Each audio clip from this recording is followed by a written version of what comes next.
What's up, YouTube? This is Bastian here coming at you with another deck profile. And today I finally got around to enrich the list of Gundam War deck profiles on YouTube.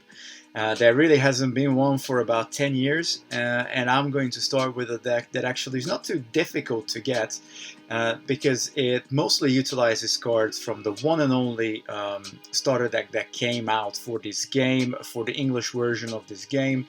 It actually came out for set 1, Now and Forever, and it is based on Gundam Seed and Gundam Wing cards and characters. So I have originally got my hand on 3 of those starters. That's how I built the original deck, but then I managed to get a few additional cards, thankfully, to sort of beef up the deck a little bit, refine it. I'm still missing quite a few crucial cards for the color of white. I'm also missing a lot of cards for other colors as well. So if you do have MS War cards and looking to shift them, then please give me a shout, and I'm more than happy to work out a deal with you, either buy it off you or do a trade as well. But without any further ado, let's get into this particular deck. So this is a sort of a white sort of beefy deck, quite fun to play. First of all, we got 16 generation cards. There's not a lot to say about them, except that this is probably the biggest flaw of the game. Very similar to Magic, where obviously in Magic you need to have lands in play. You're not tapping these guys unless a card specifically dictates you to do so, but you need to have specific colors and specific amounts of them to be able to bring cards into play. So 16, because I haven't got any reliable draw engines in this particular deck, and I want to make sure I hit my early generations so I can actually play cards. We're gonna start with units. For 1-drops, I am running 2 Leos. This is just a very nice little 1-drop. It's 2/02, meaning that it hits for 2, it's got 0 shooting points, and it's got 2 defense points. It can go to Earth and Space as well, which is super cool. And I basically have exactly the same, but slightly different version. This is the Marimaya Army model Leo. It does exactly the same. It has the exact same cost. I just wanted to run a 2/2 formation of this card, so I'm almost certain to have an early drop that can then go and defend in the on the battlefield. This card is amazing. Yes, I did manage to get the foil promos. It's amazing to have these cards. This is definitely one of the biggest engines that you get for the deck. You will see why, but what's important about the Supersonic Transporter is got quick, so you can, well, with our current ruling, you can basically play 1 quick card during your opponent's turn. That's what we've agreed on, just to not completely abuse the quick ability. But it is a battleship card, meaning that you can bring out a unit, and you can still bring out a battleship card during your own turn. It also has high mobility, so your opponent can't block this guy unless they also have high mobility units. And it has a supply 1, so during the end of your turn, it basically can keep one of your units active, so then that unit can go out and defend. And also, very importantly, it comes into play in reroll status, so it's immediately active when you play it. Super good card, and it's going to be one of the primary support cards for our big hitters. Another amazing battleship card is Archangel, another battleship. This one has supply 3, and it also makes the card cost of any unit cards, any unit cards with PS armor. They subtract 1 from their card cost. The card cost is what you see up there. All our units with PS armor cost 2. With this in play, they will only cost 1, so you need to mill less cards to get those into play. And again, the supply effect is super important on this card. Just to back up, realistically, just in case you don't get either one of these 2, or if you want to go to space, because the Supersonic Transporter can only go to Earth. So to space you can go with Vesalius, kind of like an in-between Archangel and the Transporter. This one is also a battleship. It only has a supply 2, but it does come into play in reroll status. Realistically, not the best one out of the 3. I would say this is probably the worst one out of the 3, but it's definitely still giving you the supply effect, which you're gonna need for your PS armor cards. And here is the big daddy of the deck, the Aegis Gundam. PS armor, so it means it comes into play in reroll status, and normally you would have to pick this up back into your hand at the end of your turn.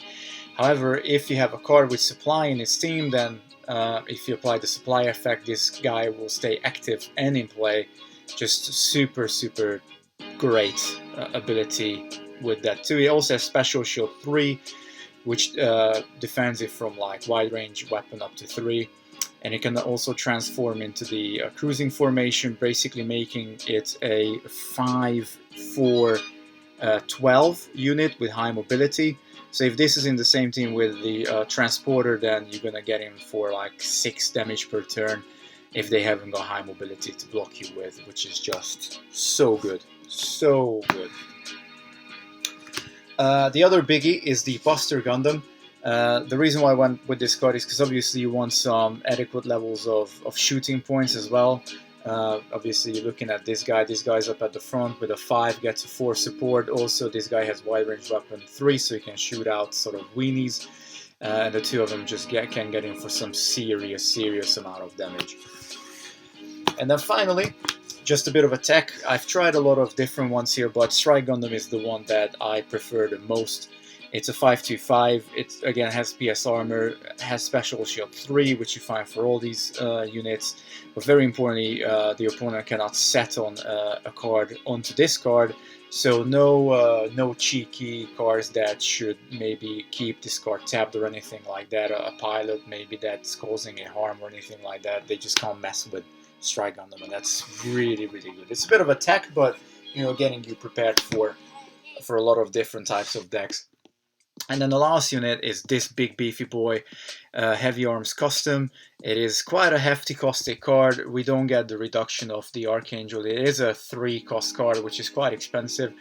But again, it's got the same level of shooting points. It's got the same level of sort of support to Buster Gundam.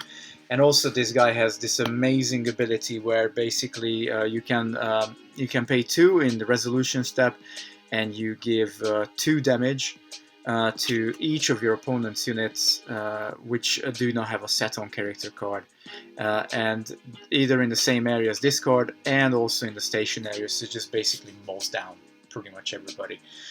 Really good, particularly for opponents holding back cards in their station area. You just have their reach to basically mess with their station area, and also just bring in some extra damage in case you need to for any reason. Only a one-off. You also have a 1 in play restriction, but one-off is more than enough. It's a late game card, turn 5. You're not going to get it out before turn 5 anyway, so that's that. We do have a little bit of a buff. You can play the assault during any of the phases, and one of your unit cards gets +1/+1/+1. It's just a straight up little buff. It can just make that difference, particularly early game when you're trying to get some damage in, and your opponent might just be doing the math like, oh, I can actually just, you know, chump you and we both get knocked out, both go into the junkyard. And that's when you play assault, completely surprise them. You keep your units, your opponent loses them. Just a little game changer there for you. We also have 3 lightning counts. Can't believe how many great cards Y has access to.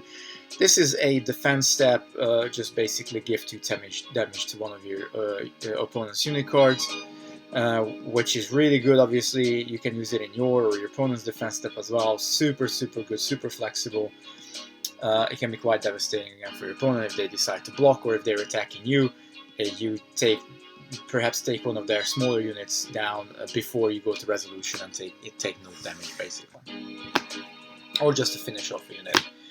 I also believe every deck needs to run at least a couple of cards that destroys operation cards. You never know what your opponent might be playing with, so it's very important to normally this would be obviously a side deck card. We don't run side decks in this particular card game, so making sure that you have access to operation removal is super crucial. Either whether you get hit with something or your opponent has something nasty down, just have access to being able to remove it. And then finally, to our characters, we got 2 Odas. Just a really solid card, fairly good sort of early to mid play card. It's a 2/0/1, so it definitely buffs your Gundam at or your unit at the front, dealing obviously the strike the strike points, and also if when this card is in a squad of 2 or more units, including this card, then all unit cards get assault, which is basically trample if you play magic. So any additional damage will hit over to your opponent's deck, which is just super great. And if you play Oda and you get Abdul down, well, Abdul allows you to draw a card every time you deal battle damage to your opponent's deck. And you can see these two are pretty much designed to work together. Oda being at the front, giving +2 strike damage to the front guy, and Abdul giving a +1/+1 to the back, and making sure you keep your hand refilled. This is the best draw engine I could find so far. I know there's some vastly superior cards out there, but I do like the functionality of these two guys. So this is the current setup for this deck. This is my main deck. I would say I really like this deck. I have done a lot of play with this deck already. We've done a lot of testing, and it's gone through a lot of different iterations already. I'm just never disappointed in this deck, because even if I lose with it, which hasn't really happened too often, I still enjoy playing it, because the cards are just so good. They're just very straightforward. Just get them down and hit for damage, and they are very quick, very efficient. So I hope you enjoyed this deck profile, and please let me know if you want to see any more Gundam War, the English edition Gundam War deck profiles. I'm more than happy to carry on the discussion. Just let me know what you guys want to see. Up until next time, Bastian signing out. Peace out, YouTube.